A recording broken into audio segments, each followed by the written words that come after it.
ایک خاتون حضور کی بارگاہ میں حاضر ہوئی.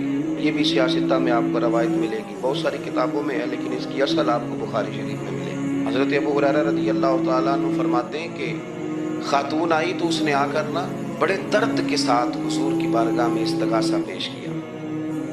عرض کرنے لگی یا رسول اللہ صلی اللہ علیہ وسلم، میں نا مرگی کی مریض ہوں، بڑی تکلیف میں ہوں.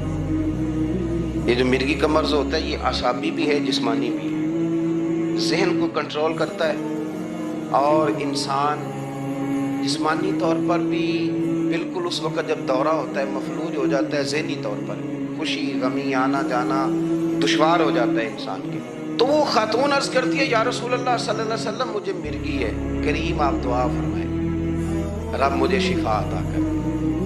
حضور دعا فرما دیا کرتے، اللہ تعالیٰ نے میرے محبوب کے وجود کو شفا بنایا. لعاب دہن مولا علی کی آنکھوں پہ لگائیں تو رب کریم فوراً شفا عطا فرمائے. لیکن حضور نا تربیت جب کرتے نا، تربیت لوگوں کے بیچ، تو پھر نظریات کو، عقائد کو، افکار کو حضور غسل دیتے، وضو کراتے. یہاں بھی سرکار نے صحابہ کے بیچ اس خاتون سے گفتگو فرمائی اور حضور فرمانے لگے اگر تو کہے تو میں دعا کرتا ہوں رب تجھے شفا دے دے گا. حضور فرمانے لگے اگر تو کہے میں دعا کرتا ہوں اللہ شفا دے گا. اور فرمایا اگر تو کرے صبر تو میرا وعدہ ہے رب بغیر حساب کتاب جنت عطا کرے گا. اب یہ سوچ ہے، یعنی ہمیں جب چانس ملتا ہے دنیا اور آخرت میں چیزوں کو عکس کرنے کا تو آپ نظر دوڑا لیں دائیں بائیں کہ لوگوں نے توجہات کہاں اپنی مرکوز کی ہوئی.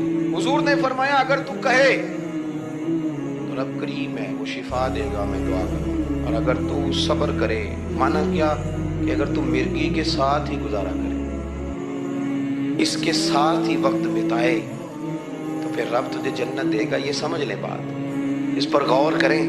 وہ جو بیماری کو رحمت کہا گیا تو یہاں اس کا عملی مظاہرہ ہونے جا رہا ہے. حضور فرمانے لگے گر تو صبر کرے تو رب جنت دے گا. صحابہ کہتے ہیں اس بوڑھی نے 1 منٹ نہیں لگایا سوچنے کے لیے، فوراً عرض کرنے لگی. گویا عرض کرتی ہے حضور تھوڑی سی تو زندگی ہے، میں مرگی کے ساتھ ہی گزارا کر لوں گی، آپ دعا کریں رب مجھے جنت عطا کر دے، ہاں میرے لیے جنت کی دعا کر دے. تو صحابہ فرماتے ہیں حضور نے دعا کر دی، گویا وعدہ ہو گیا جنت کا. وہ عرض کرتی ہے یا رسول اللہ صلی اللہ علیہ وسلم جب مرگی ہوتی ہے تو میرے وجود سے کپڑا ہٹ جاتا ہے، ستر کا مسئلہ بنتا ہے، اس کے لیے آپ ضرور اللہ کے حضور عرض کریں. تو سرکار نے دعا کر دی. صحابہ فرماتے ہیں کہ وہ دیر تک موجود رہیں، دیر تک. حضرت عثمان غنی کے زمانہ مبارکہ وہ بوڑھی موجود رہیں.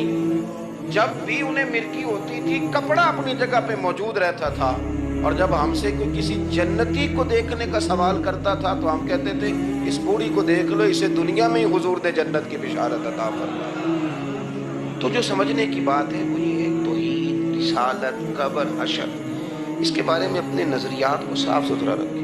وقت تیزی سے بیت رہا ہے، وقت جو اپنی اس کی سپیڈ ہے اس کے ساتھ وہ گزر رہا ہے. قریب ہوتے جا رہے ہیں لوگ قبر کے، آخرت کے. کرنے کا کام یہ ہے کہ ہمارے نظریات وہ ہوں جو ہمیں رسول کریم نے عطا فرمائے. حضرت فاروق اعظم رضی اللہ تعالیٰ عنہ جیسے دلیر آدمی حضور کے مقدس وجود پر موٹے بان کی چارپائی کے نشان دے کے جب روئے ہیں تو حضور نے وہاں بھی تربیت فرمائی ہے. فرمایا عمر کیا تم پسند نہیں کرتے کہ اللہ آخرت کی ساری شانیں ہمیں ہی عطا کرے، اور دنیا میں ہم تھوڑی سی مشکل دیکھ لیں تو ان چیزوں کو ہم نے سمجھنا ہے.